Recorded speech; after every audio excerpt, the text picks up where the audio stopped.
When the main mast fell, Thomas had been in his quarters. The ink from his quill had barely touched the parchment, getting only as far as "My dearest Clara" before the relentless swells upended his cabin. The loud snap of the mainmast's wood sounded like one of the cannons being fired.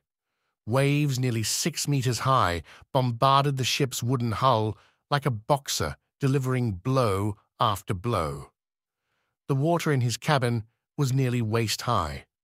Thomas waded across the tiny room, scrambling to stuff his leather sack with whatever trinkets and valuables he could salvage. He shoved his compass, charts, books, and a stack of letters tied in twine into the bag before slowly climbing the stairs to the deck. The ferocious wind nearly sent him overboard as he stepped out onto the deck. Thomas could see scurrying figures desperately tying and untying ropes, while others floated face down and lifeless about the deck. The only sound that could be heard, other than the onslaught of rain and howl from the wind, was from that of the captain, who stood at the helm, furiously calling out to what was left of his crew. "On your feet! Secure that line, damn it! Now!" But Thomas could see what the captain could not. The crew was no longer taking orders from the captain. The sea was now in command, with its promise of a watery grave being the only sound heard. "Damn ye cowardly sons of bitches! On your feet, you scurvy dogs!"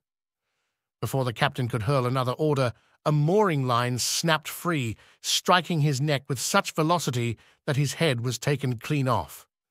Through the rain and wind, Thomas watched as the headless figure still gripped the helm. The sight, along with the crashing waves, sent him to his knees, vomiting violently as the ship's hull began to crack.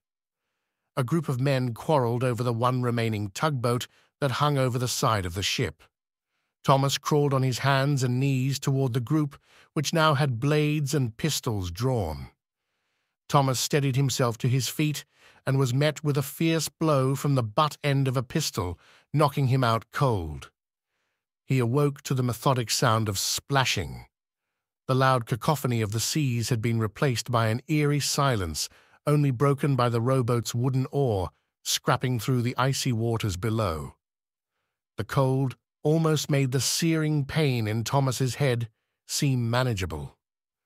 Through blurry eyes, Thomas saw a wide-eyed figure at the end of the boat. The man's eyes were wide open, his skin bluish-white with icicles cascading from his eyes and nostrils. Thomas reached out to feel the frozen man's skin. "Been dead about a day or so," a voice called from the front of the ship. Thomas spun around to find the man who had knocked him out rowing through the ice. His hair was wispy and gray, and scars had covered the majority of his face. "Told the bastard not to swim. I've seen it before. The cold reaches your bones." What happened?" "Lost the Ariel in that storm. Been out 2 days nearly with that bump I gave you." Thomas felt his head and the bloodied hair that had frozen to his skin. "Why? Why did you—" "Saw the charts and books in your sack. You no sailor, are you?" Thomas winced as he sat up. "Navigator?" "Exactly. Need you to take us to where we be going." "And where is that?"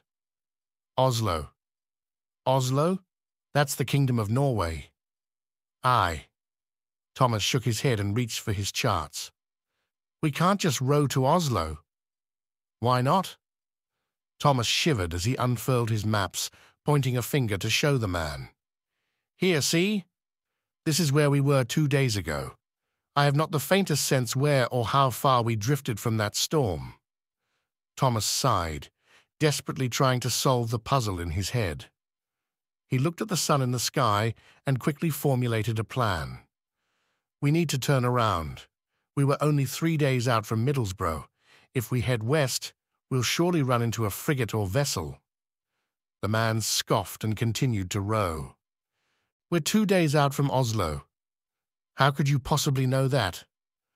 The grizzled man pointed to a massive iceberg on the horizon. "You see that? That floating block of ice has been there before your father's father was even a seed in his mother's womb. I've heard tell of it.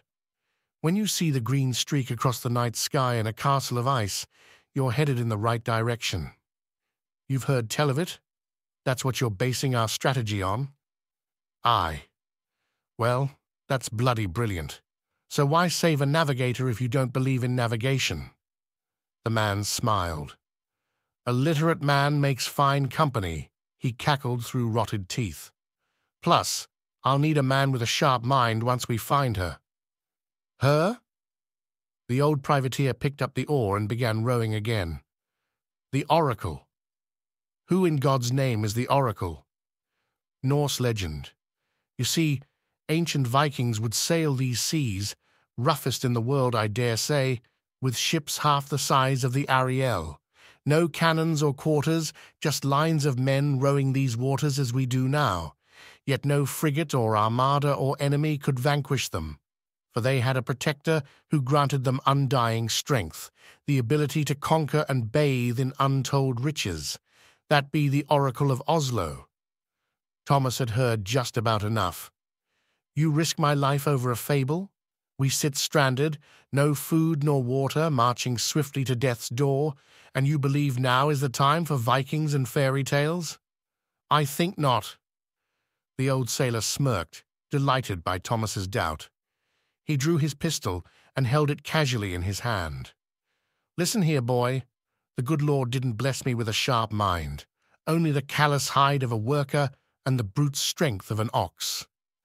I've sailed across the 7 seas and seen things that would make your bones rattle.